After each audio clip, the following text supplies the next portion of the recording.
Integration का बेटा ये जो सिंबल है उसको अपन पढ़ेंगे इंटीग्रेशन। ये जो सिंबल है ये इंटीग्रेशन का सिंबल है, इसको अपन पढ़ेंगे इंटीग्रेशन। अभी इंटीग्रेशन है क्या, तो हम ये कह सकते हैं integration is the reverse process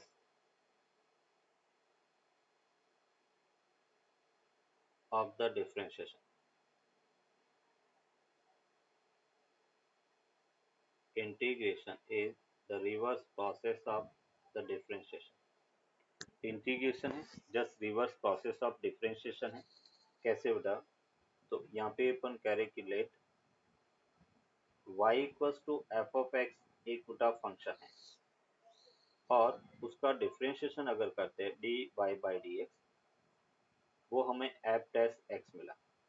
F X का डेरिवेटिव क्या है, एफ डैश एक्स है, और इस एफ डैश एक्स का अगर इंटीग्रेशन करेंगे F dash x D x, तो हमें वापस वही फंक्शन एफ ऑफ एक्स मिलेगा और ये इनडेफिनेट है इसलिए एक सी लगाएंगे। तो हमने क्या कहा, रिवर्स प्रोसेस कैसे कि अगर एफ एक्स का डेरिवेटिव एफ डैश एक्स है तो एफ डैश एक्स का इंटीग्रेशन वापस एफ एक्स मिलेगा। जैसे अपन कह रहे कि ई टू दी पावर एक्स का डिफरेंशिएशन हमने कहा क्या होता है, ई टू दी पावर एक्स, तो ई टू दी पावर एक्स का इंटीग्रेशन क्या होगा, ई टू दी पावर एक्स। जैसे हमने कहा एल एन एक्स का डिफरेंशिएशन क्या होता है, वन अपॉन एक्स, तो वन अपॉन एक्स का इंटीग्रेशन क्या होगा, एल एन एक्स होगा। साइन एक्स का डिफरेंशिएशन क्या होता है, कॉस एक्स होता है, तो कॉस एक्स का इंटीग्रेशन क्या होगा, साइन एक्स होगा। टेन एक्स का डिफरेंशिएशन सेक स्क्वायर एक्स है, तो सेक स्क्वायर एक्स का इंटीग्रेशन क्या होगा, टेन एक्स। तो हमें यहाँ से ये पता चलता है कि डिफरेंशिएशन है वो जस्ट रिवर्स प्रोसेस है of inverse reverse process of the differentiation है। जो काम जैसे डिफरेंशिएशन क्या करता है, किसी फंक्शन को ब्रेक करने का काम करता है और इंटीग्रेशन उसको ऐड करने का काम करता है। दोनों जो प्रोसेस है एकदम रिवर्स है। दूसरा अपन कहेंगे कि integration So what is is after f of x plus? सी बेटा, ये सी जो है उसको इंटीग्रेशन कांस्टेंट कहेंगे। यहाँ पे अपन कह रहे कि जो सी है where C is called integration constant। Integration constant, और इंटीग्रेशन कांस्टेंट अपन तब लगाते हैं जब इंटीग्रेशन इनडेफिनेट है, मतलब अपन कह रहे कि हमें उसकी लिमिट पता नहीं है, तब अपन कांस्टेंट सी की वैल्यू यूज करेंगे। दूसरा अपन कह रहे कि integration is the sum of infinite small element।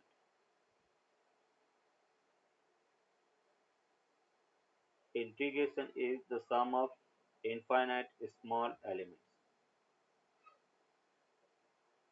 Integration अपन कह रहे कि इनफाइनाइट स्मॉल एलिमेंट्स का सम का फॉर्मूला है। Integration is the sum of infinite small elements, और इनफाइनाइट स्मॉल एलिमेंट्स का सम का फॉर्मूला इंटीग्रेशन वो कैसे है, तो उसको अपन यहाँ पर देखेंगे। जैसे बेटा अपन कह रहे कि हमें कहा गया कि sum of delta x I I equals to 1 to n तक, और हम कह रहे कि डेल्टा एक्स यहाँ पे फाइनाइट है। अगर मैं इसमें अप्लाई करता हूँ कि limit delta x tends to 0, delta x very small है, तो हम उसको इंटीग्रेशन dx लिख सकते हैं, बोथ आर सेम। हमने कहा कि जैसे delta x i sigma i equals to 1 to n, इसका मतलब delta x one plus delta x two plus delta x three up to delta x n को मुझे ऐड करना है। वही अगर डेल्टा एक्स वेरी स्मॉल है, limit delta x tends to 0, that means we can say here delta x is infinitesimal very small element, then we can write here integration dx, both are similar quantity। integration dx, that means yeah, that gives the sum of infinite small elements dx। जैसे dx dx dx dx add करेंगे तो हमें क्या मिलेगा, x मिलेगा। तो मैं यहाँ पे इंटीग्रेशन dx है वो x प्लस सी के इक्वल होगा। तो दो चीजें इंटीग्रेशन में अपन याद रखते हैं। फर्स्ट अपन कह रहे हैं integration is the reverse process of differentiation, and second is integration is the sum of infinite small elements. Very small elements है और उसका अगर ऐड करना, सम करना है तो हम इंटीग्रेशन करेंगे। तो ये तो अपन कह रहे हैं कि इंटीग्रेशन होता क्या है। इंटीग्रेशन का जो सिंबल है उसको अपन कुछ इस टाइप से यहाँ पे देखेंगे। अभी टाइप्स ऑफ इंटीग्रेशन नोट कर दिया। तो इंटीग्रेशन दो टाइप का होगा, दो टाइप से अपन इसको क्लासिफाई करेंगे। फर्स्ट इंटीग्रेशन अपन कहेंगे indefinite, and second one is definite integration. तो फर्स्ट हम कह रहे हैं इनडेफिनेट इंटीग्रेशन।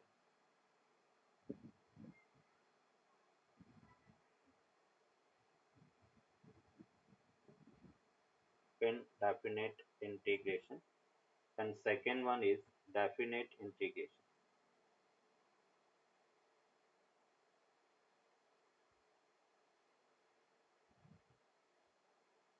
Definite integration.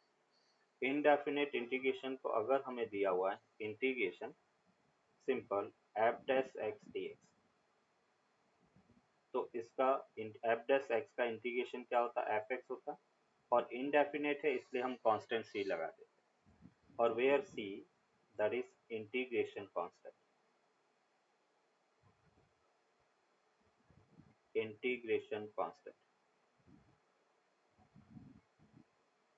अगर हम डेफिनेट इंटीग्रेशन की बात करें तो अगर इस टाइप से इंटीग्रेशन लिखा हुआ है f dash x dx limit x equals to a to b, जब लिमिट दिया हुआ होता है तो हम कहेंगे डेफिनेट इंटीग्रेशन है, और डेफिनेट इंटीग्रेशन में हम इसको लिखेंगे f dash x का इंटीग्रेशन f ऑफ x हो गया और limit x equals to a to b। जो x इक्वल्स टू b दिया हुआ है उसको अपन कहेंगे अपर लिमिट,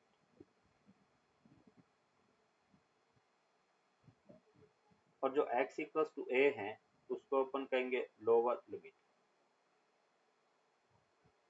पढ़ेंगे कैसे इसको, integration f dash x dx limit x equals to a to b, और जब अपन कह रहे कि इस f dash x का इंटीग्रेशन f ऑफ x है, और c इसलिए लगाया क्योंकि इनडेफिनेट इंटीग्रेशन है, और जब डेफिनेट होता है तो हम c वैल्यू c नहीं लगाते है ना, हमें उसकी वैल्यू पता है फाइनाइट है, इसलिए अपन ने उसको डेफिनेट इंटीग्रेशन, और जब लिमिट लगाएंगे तो पहले x की जगह हमने b रखा अपर लिमिट, फिर x की जगह अपन a रखेंगे दैट इज लोअर लिमिट, ये डेफिनेट इंटीग्रेशन।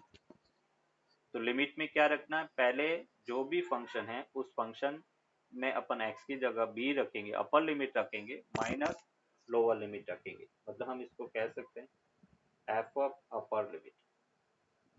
पहले x की जगह हमने अपर लिमिट पुट किया minus f of lower limit, फिर x की जगह अपन लोअर लिमिट पुट करें।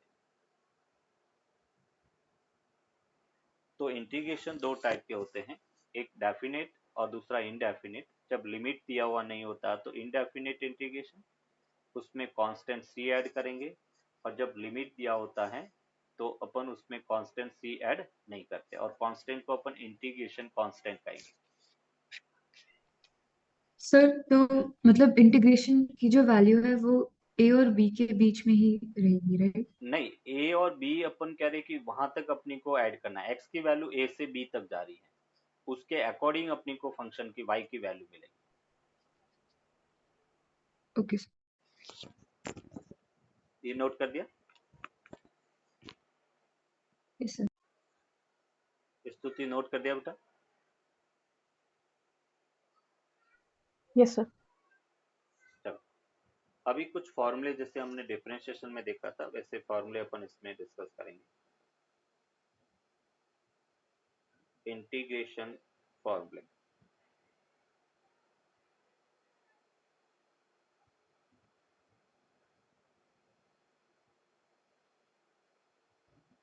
एंड इंटीग्रेशन फॉर्मूले में first formula integration D x अगर दिया हुआ होता है तो हम कहेंगे x प्लस सी के इक्वल होगा। इंटीग्रेशन dx का मतलब dx एलिमेंट को ऐड करना, तो हमें x मिलेगा और ये इनडेफिनेट है इसलिए कांस्टेंट सी हो गया। dx के अलावा अगर इंटीग्रेशन dy है तो हम इसको लिखेंगे y प्लस सी। अगर इंटीग्रेशन dz है तो ये होगा z प्लस सी। अगर इंटीग्रेशन dt है तो हम लिख सकते हैं t प्लस सी। अगर इंटीग्रेशन dv है तो हम इसको लिखेंगे v प्लस सी। ये फर्स्ट फॉर्मूला है। अगर इंटीग्रेशन dx दिया हुआ है तो उसका इंटीग्रेशन x होगा, और ये इनडेफिनेट है इसलिए सब में कांस्टेंट अपन c ऐड करेंगे। Sir, how did you get x, y, z, t, v जैसे अपन from कह रहे the... कि यस, इंटीग्रेशन dx का मतलब होता है मुझे dx एक स्मॉल एलिमेंट है x का, तो dx dx dx ऐड करेंगे तो हमें क्या मिलेगा, टोटल अमाउंट x मिलेगा। तो इसलिए हमने dx का इंटीग्रेशन x ले लिया प्लस कांस्टेंट c है। अगर इंटीग्रेशन dy हमें पूछा गया है, दैट मीन्स ये हमें ये कह रहा है कि dy एलिमेंट को मुझे ऐड करना है और dy एक स्मॉल एलिमेंट है y का, तो dy को ऐड करेंगे तो हमें टोटल अमाउंट ऑफ y मिलेगा, इसलिए हमने कहा y प्लस c है, वो उसका इंटीग्रेशन होगा। जैसे इंटीग्रेशन dt जो है, तो dt is the small element of time है, तो हम टाइम को ऐड करेंगे तो टोटल टाइम t मिलेगा, इसलिए हमें इंटीग्रेशन dt को हमने कहा t plus c। Sir, if it's integration of d5, d 5, 5, yeah. इस 5 यहाँ पे कांस्टेंट है, ये कोई वेरिएबल नहीं है। मतलब अपन कह रहे कि यहाँ पे कोई कांस्टेंट वैल्यू नहीं आनी चाहिए, एक वेरिएबल आना चाहिए। जैसे x को वेरिएबल से शो करते हैं, y वेरिएबल है, z वेरिएबल है, t वेरिएबल है, v वेरिएबल है, a वेरिएबल है। तो यहाँ पे 5 तो कांस्टेंट हो गया, तो कांस्टेंट को अपन इस टाइप से नहीं लिख सकते कि 5 का एक स्मॉल एलिमेंट कैसे होगा, 5 तो नंबर है, तो नंबर का तो एक Yes, स्मॉल sir. एलिमेंट हो नहीं सकता, तो ये रॉन्ग रिप्रेजेंटेशन हो जाएगा, हम इसको इस टाइप से नहीं रिप्रेजेंट कर सकते। कोई भी वेरिएबल होना चाहिए, वेरिएबल आप कुछ भी ले सकते हो, v ले सकते हो, x ले सकते हो, y z t v s ले सकते हो। Okay, sir. चलो सेकेंड, जैसे अपन कह रहे हैं अगर अपने पास इस टाइप से दे रखा इंटीग्रेशन k dx का, k यहाँ पर एनी कांस्टेंट है, तो हम क्या लिखेंगे, पहले कांस्टेंट को बाहर रखना है और इंटीग्रेशन dx करना है ना। जब भी अपन कह रहे dx के मल्टीपल में कांस्टेंट है, कांस्टेंट यहाँ पे 2 3 5 कुछ भी हो सकता है, तो अभी अपन कहेंगे कि constant same as it is. बोलो dx का इंटीग्रेशन क्या होता है, x, dx का इंटीग्रेशन X केवल plus x c. है, नहीं x plus plus c c. नहीं है, dx का इंटीग्रेशन x है, c तो हमने इसलिए लगाया क्योंकि वो इंडेफिनेट इंटीग्रेशन है। Sir, integration, but there are no limits here also. हाँ हाँ, तो वो अपन यहाँ पे, बट हम कह रहे हैं कि इंटीग्रेशन dx x प्लस सी नहीं है, इंटीग्रेशन dx ओनली x है, c हम इसलिए लगाते हैं क्योंकि वो इंडेफिनेट है, तो इसलिए अपन कह रहे हैं कि यहाँ पे इंटीग्रेशन dx x हो गया और एक c लगा देंगे।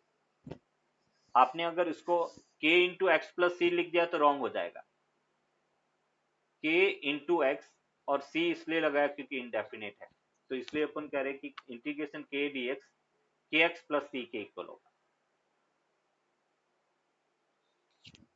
इसका एक एग्जांपल अगर देखें, जैसे इंटीग्रेशन 2 dx, बोलो क्या लिखो बेटा इसको, 2x plus c. 2x X plus plus C, सी। गुड। इंटीग्रेशन 5 dx, बोलो क्या लिखूं, 5x five plus X. C. अभी फॉर्मूला नंबर थर्ड था, that is very very important. Integration x to the power n dx, जैसे हमने differentiation में d by D X X to the power n देखा था, और मैक्सिमम क्वेश्चन उसी फॉर्मूले से रिलेटेड अपने को पूछे जाते हैं। तो integration x to the power n dx ये होता है x to the power n plus one upon n plus one, और इंडेफिनेट है इसलिए कांस्टेंट c, और where n not equals to -1, यहाँ पे कंडीशन है n की वैल्यू -1 नहीं होना चाहिए। n अगर -1 है तो फिर ये फॉर्मूला अपन यूज नहीं कर सकते, क्यों, n की वैल्यू -1 रखने पर डिनोमिनेटर में एक्स जीरो आ रेज टू जाएगा, जीरो हो जाएगा। और जीरो है इसका मतलब किसी नंबर को जीरो से डिफाइन करेंगे तो इनफाइनाइट आ जाएगा, तो वो वैल्यू डिफाइन नहीं होती है, नॉट डिफाइन हो जाएगी, इसलिए अपन कह रहे हैं कि n इक्वल्स टू -1 नहीं होना चाहिए। अभी देखो इससे रिलेटेड कुछ यहाँ पे एग्जांपल अपन देखेंगे। जैसे first example integration dx, sorry integration x dx। बोलो बेटा क्या लिखूंगा, इसका इंटीग्रेशन क्या होगा? तो x raised to 2 by 2 yes, x to the power plus 1 c. plus 1 plus upon 1 plus 1 plus constant c था। तो ये हमें मिला x square by 2 plus c। जब भी इंडेफिनेट इंटीग्रेशन है तो हम कांस्टेंट c ऐड करेंगे। नोट कर दिया? Yes, sir. Second integration x square dx का, इंटीग्रेशन x स्क्वायर dx। बोलो क्या होगा integration x square dx? So x cube by 3 plus yes, c. x to the power 2 plus 1 upon 2 plus 1 plus constant c। और हम इसको लिख सकते हैं x cube by 3 plus c के equal. Third integration x cube dx। बोलो क्या लिखेंगे? x to the power 3 X plus raised 1 to 4 by 4. 4 plus constant c। तो x to the power 4 upon 4 plus c के इक्वल। फिर fourth integration root x dx। बोलो क्या लिखो? x to the power 1 by 2 plus 1 upon 3 by 2 by 3 by 2. 1 by 2 plus 1 plus c। तो ये हमें मिला 2 by 3 x to the power 3 by 2 plus constant c। Clear? Yes, sir. फिर fifth So, integration, yes, sir, can dx be in root? dx no बेटा, dx root में नहीं आएगा। Function root x से फंक्शन इंटू dx लिखता है, ये लिखने का तरीका होता है। Okay, sir. Integration root x into dx, dx only single value होगा। Okay, sir. नेक्स्ट अपन कह रहे हैं अगर integration 1 upon x square dx है, इसको अपने को फाइंड करना।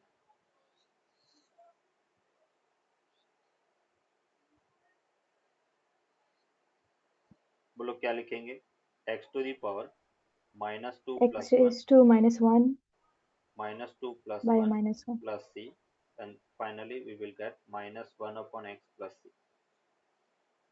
6 integration 1 upon root x dx। बोलो क्या लिखेंगे? x की power minus 1 by 2 plus 1 minus 1 by 2 plus 1 plus constant c, and that will be equals to 2 root x plus c के इक्वल। ये इसका इंटीग्रेशन। अपन देखेंगे फॉर्मूला नंबर 4। अगर हमें पूछा गया है इंटीग्रेशन 1 अपॉन एक्स डी, तो ये होता है बेटा ln x plus constant c। 1 upon x D x, इसका इंटीग्रेशन होगा ln x प्लस c, और we can write here log e x plus c के इक्वल होगा। ln that means natural log, और natural log we can write here log x base e। Formula number 5 integration 1 upon ax plus b dx, और ये होगा ln ax plus b upon a plus constant c। जो x का multiple है उसको denominator में further रखना है। जैसे इसका एग्जांपल अपन देखें, integration 1 upon 2 minus 3x dx, इसका इंटीग्रेशन करना है। बोलो क्या लिख सकता हूँ मैं?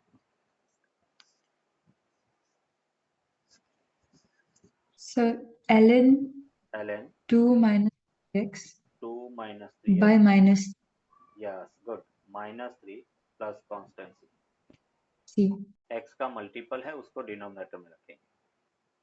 फिर 6, Sir, यस बेटा, sir, for the fourth formula, हाँ if we use the third property in that, like third formula, it will be x raised to minus 1. No, minus 1 upon, yes x की पावर माइनस 1 और minus 1 plus 1 upon minus 1 plus 1, तो x की power 0 upon 0 आ जाएगा, that is not defined हो जाएगा। तो हम x to the power n वाला फॉर्मूला इसमें यूज नहीं कर सकते। देखो अगर आप x to the power n वाला फॉर्मूला यूज करते हैं तो यहाँ पे अपने को मिलेगा x की power -1 plus 1 and -1 plus 1 plus constituency, तो x की पावर Okay. 0 अपॉन 0 था, और किसी नंबर को 0 से डिवाइड करेंगे that is not defined, infinity हो जाएगा। Okay. x की पावर 0 तो 1 हो गया, बट अपन कह रहे 1/0 है, that is infinite, that is not defined, तो वो फॉर्मूला अपन इसमें यूज नहीं कर सकते। But sir, technically they should have the same answer, no? नहीं, दोनों सेम आंसर नहीं है।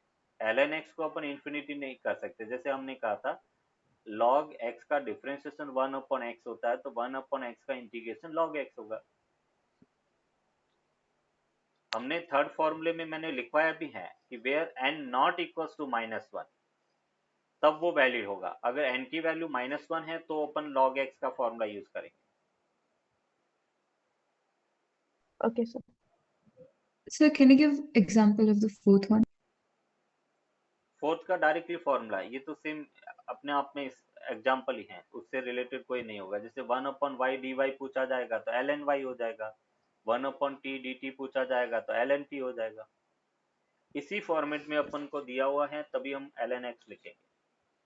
Formula number 6, integration E to the power x D X, और E to the power X को अपन ने लिखा E to the power X plus constituency,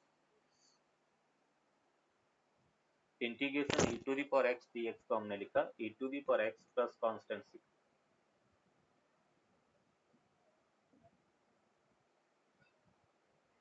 formula number 7, E to the power A x D X होता है, तो इसको अपन लिखेंगे E to the power A x upon A plus constancy. जो x का मल्टीपल है उसको फर्दर डिनोमिनेटर में हमने लिखा। Formula number 8, A to the power x D x, तो उसको अपन लिखेंगे A to the power X base log A E plus constancy. Denominator में अपन लॉग ए बेस ई लिखेंगे।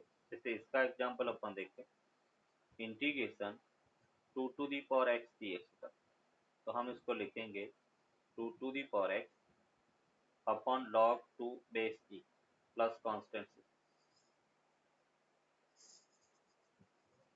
Formula number 9, integration sine x D x, तो साइन एक्स का integration minus cos x plus constant c के इक्वल हो। Formula number 10, integration sine a x D x, तो उसको अपन लिखेंगे minus cos a x upon A plus constituency.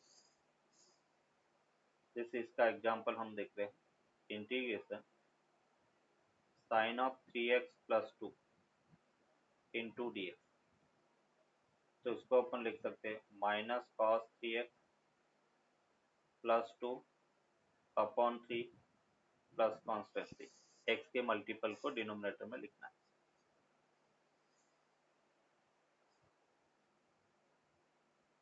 Yes, sir.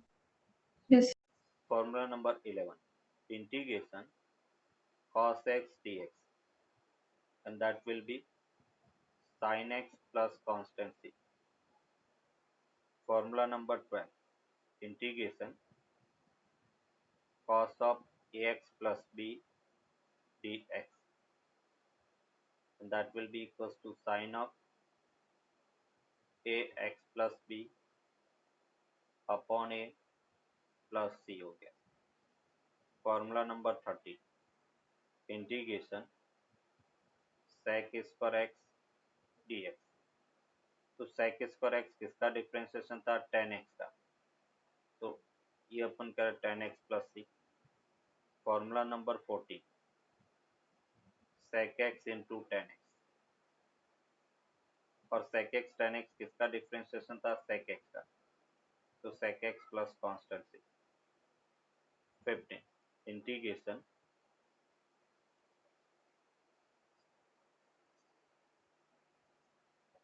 cosec square x dx, तो ये हमें मिला minus cot X plus constituency, formula number 16, cosec x cot x into dx, and that will be minus cosec x plus constancy, formula number 70, integration ax plus b whole power n dx।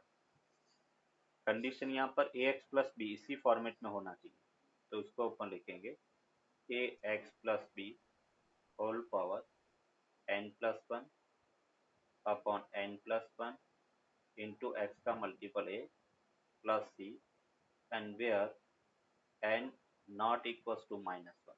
अगर n -1 है तो फिर ln ax plus b हो जाएगा।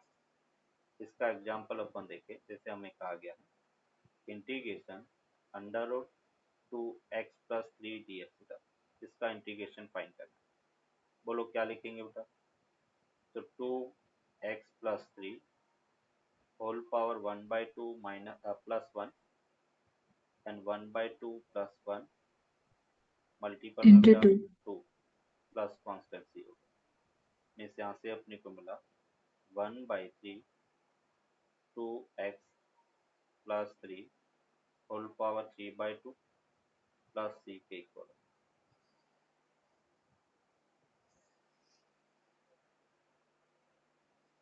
तो ये total 17